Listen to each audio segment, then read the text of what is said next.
ಲೋಕಸಭಾ ಚುನಾವಣೆಯ ನಿಮಿತ್ತ ಭಾರತೀಯ ಜನತಾ ಪಾರ್ಟಿ ಹಾಗೂ ಜಾತ್ಯತೀತ ಜನತಾದಳ ಪಕ್ಷಗಳ ಸಮನ್ವಯ ಸಭೆ ನಮ್ಮ ಹುಣಸೂರು ಮತಕ್ಷೇತ್ರದ ವತಿಯಿಂದ ಇವತ್ತಿನ ದಿವಸ ನಮ್ಮ ಕ್ಷೇತ್ರದ ಜನಪ್ರಿಯ ಮಾಜಿ ಶಾಸಕರಾಗಿರುವ ಸನ್ಮಾನ್ಯ ಶ್ರೀ ದೊಡ್ಡಮಳಜಿ ಪಾಟೀಲ್ ಸಾಹೇಬರ ಗೃಹ ಕಚೇರಿಯಲ್ಲಿ ಕರೆಯಲಾಗಿದ್ದು, ಈ ಒಂದು ಸಭೆಯಲ್ಲಿ ಉಪಸ್ಥಿತರಿರುವಂತಹ ಅಧ್ಯಕ್ಷತೆಯನ್ನು ವಹಿಸಿಕೊಂಡಿರ್ತಕ್ಕಂತಹ ನಮ್ಮ ನಿಮ್ಮೆಲ್ಲರ ನೆಚ್ಚಿನ ನಾಯಕರು, ಈ ಕ್ಷೇತ್ರದ ಜನಪ್ರಿಯ ಮಾಜಿ ಶಾಸಕರಾದ ಸನ್ಮಾನ್ಯ ಶ್ರೀ ದೊಡ್ಡಮಳಜಿ ಪಾಟೀಲ್ ಸಾಹೇಬರಿಗೆ ತಮ್ಮೆಲ್ಲರ ಪರವಾಗಿ ಆತ್ಮೀಯವಾಗಿ ಸ್ವಾಗತ ಕೊಡ್ತಾರೆ. ಸಮನ್ವಯ ಸಭೆ ಬದಲಾದ ರಾಜಕೀಯ ಸಂದರ್ಭದಲ್ಲಿ ಯಾರು ಶತ್ರುಗಳಲ್ಲ, ಯಾರು ಮಿತ್ರರಲ್ಲ. ಈ ಸಂದರ್ಭದಲ್ಲಿ ನಮ್ಮ ರಾಜ್ಯ ನಾಯಕರು ಹಾಗೂ ರಾಷ್ಟ್ರ ನಾಯಕರ ಒಂದು ಸಹಮತದಿಂದ ಇವತ್ತಿನ ಲೋಕಸಭಾ ಚುನಾವಣೆ ಎರಡೂ ಪಕ್ಷಗಳ ಒಂದು ಸಮನ್ವಯವಾಗಿ ಇಬ್ಬರು ಕಾರ್ಯಕರ್ತರು ಒಟ್ಟಿಗೆ ಒಂದು ಈ ಚುನಾವಣೆಯನ್ನು ನಾವು ಎದುರಿಸ್ತೀವಿ. ಈ ಚುನಾವಣೆಯಲ್ಲಿ ನಮ್ಮ ಪಕ್ಷದ ಅಭ್ಯರ್ಥಿಯಾಗಿರ್ತಕ್ಕಂಥ ಏನು ಗದ್ದಿಗೌಡ ಸಾಹೇಬ್ರನ್ನ ನಾವು ಹೋದ ವರ್ಷ 1,65,000 ಮತದಿಂದ ಆಚೆ ಬಂದಿದ್ರು. ಈ ವರ್ಷ 3 ಲಕ್ಷ ಮತದಿಂದ ಅಂತರ ಆಚೆ ಬರ್ತಾರಂತ ನಾವು ಯಾಕಂತಂದ್ರೆ ಹೋದ ವರ್ಷ ಇರ್ತಕ್ಕಂಥ ರಾಜಕೀಯ ಸಂದರ್ಭನೇ ಬೇರೆ, ಈ ಸಲ ಇರ್ತಕ್ಕಂಥ ರಾಜಕೀಯ ಸಂದರ್ಭನೇ ಬೇರೆ. ಈ ಸಲ ಎರಡೂ ಪಕ್ಷಗಳು ಇವು ಎರಡೂ ಮೂಲ ದಳಗಳ ಪಕ್ಷಗಳು. ಯಾಕಂತ ಇಲ್ಲಿರ್ತಕ್ಕಂಥ ನಾವೆಲ್ಲರೂ ಅಣ್ತಂಬ್ರ ಮೊದಲಕ್ಕಿಂತ ಬಂದವರು ಅಣ್ತಂಬ್ರೆ ನಾವೆಲ್ಲ ಇದೇ ಪಕ್ಷದಿಂದ ನಾವು ಭಾರತೀಯ ಜನತಾ ಪಕ್ಷಕ್ಕೆ ಬಂದವರು, ಇದೇ ಪಕ್ಷದಿಂದ ನಾವು ಜನತಾದಳದಿಂದನೇ ಅವೆಲ್ಲ ಮಾತಪ್ಪಣ್ಣವ್ರ ಕೈಯಾಗಿ ಬೆಳೆದಂಥ ನಾವು ಹುಡುಗರು. ಯಾಕಪ್ಪ ಖುಷಿ ಆಗುತ್ತೆ. ನಾನು ಈ ಸಂದರ್ಭ ತಮ್ಮ ಜೊತೆಗೆ ಇವತ್ತು ಅನ್ಸ್ಕೊಂಡಿನಂತ ಇವತ್ತಿನ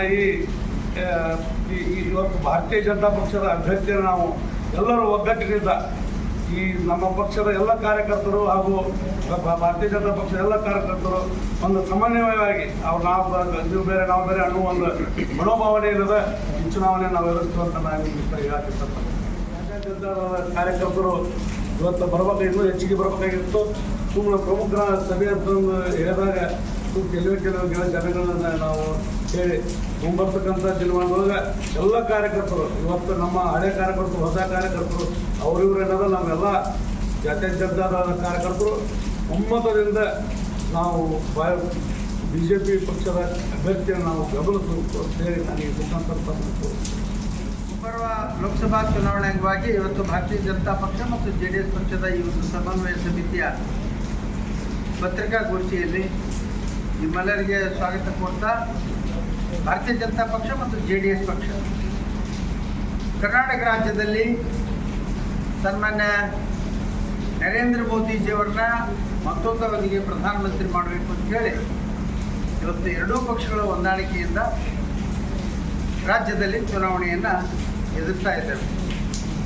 ದೇಶದಲ್ಲಿ NDA ನೇತೃತ್ವದ ಮಿತ್ರ ಪಕ್ಷಗಳು ಕೂಡ ಚುನಾವಣೆಯನ್ನು ಎದುರಿಸ್ತಕ್ಕಂಥ ಸಂದರ್ಭದಲ್ಲಿ ಇವತ್ತು ಭಾರತೀಯ ಜನತಾ ಪಕ್ಷದ ಕಡೆ ಹೆಚ್ಚಿನ ಒಲವನ್ನು ದೇಶದ ಜನತೆ ತೋರಿಸ್ತಕ್ಕಂಥ ಸಂದರ್ಭದಲ್ಲಿ ರಾಜ್ಯದಲ್ಲಿಯೂ ಕೂಡ JDS ಮತ್ತು BJPಯ ಕಾರ್ಯಕರ್ತರು ಮತ್ತು ಎಲ್ಲ ಮುಖಂಡರು ಸೇರಿ ಇವತ್ತು ಚುನಾವಣೆಯನ್ನು ಮಾಡ್ತಕ್ಕಂಥ ಸಂದರ್ಭದಲ್ಲಿ ರಾಜ್ಯದ ಜನತೆಯೂ ಕೂಡ ಭಾರತೀಯ ಜನತಾ ಪಕ್ಷದ ಕಡೆ ಹೆಚ್ಚಿನ ಒಲವನ್ನು,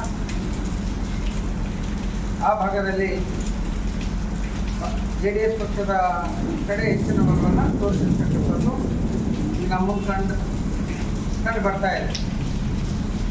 ಇಲ್ಲಿ ನಾವು ನಮ್ಮ ಹುಣಸೂರು ಮತಕ್ಷೇತ್ರ ಇರ್ಬೋದು, ವಿಧಾನಸಭಾ ಕ್ಷೇತ್ರ, ಬಾಗಲಕೋಟೆ ಲೋಕಸಭಾ ಕ್ಷೇತ್ರದಲ್ಲಿ ಬರ್ತಕ್ಕಂಥ ನಮ್ಮೆಲ್ಲ ಕಾರ್ಯಕರ್ತರು ಈಗಾಗಲೇ ಹೇಳಿದಾಗ ಸೂಪರ್ ಹೇಳಿದಾಗ ರಾಜಕಾರಣದಲ್ಲಿ ಯಾರೂ ಶಾಶ್ವತ ಶತ್ರುಗಳಲ್ಲ, ಮಿತ್ರರು ಅಲ್ಲ ಅನ್ನೋ ಹಾಗೆ ಇವತ್ತು ನಾವೆಲ್ಲರೂ ಒಂದಾಗಿ ಒಗ್ಗಟ್ಟಾಗಿ ಭಾರತೀಯ ಜನತಾ ಪಕ್ಷದ ಅಭ್ಯರ್ಥಿಗಳಾಗಿರುವಂಥ ಸನ್ಮಾನ್ಯ BC ಗದ್ದಿಗೌಡರನ್ನ 5ನೇ ಅವಧಿಗೆ ಆಯ್ಕೆ ಮಾಡ್ತಕ್ಕಂಥ ಜವಾಬ್ದಾರಿಯನ್ನು ನಾವೆಲ್ಲರೂ ಹೊಂದ್ಕೊಳ್ಬೇಕಾಗಿದೆ.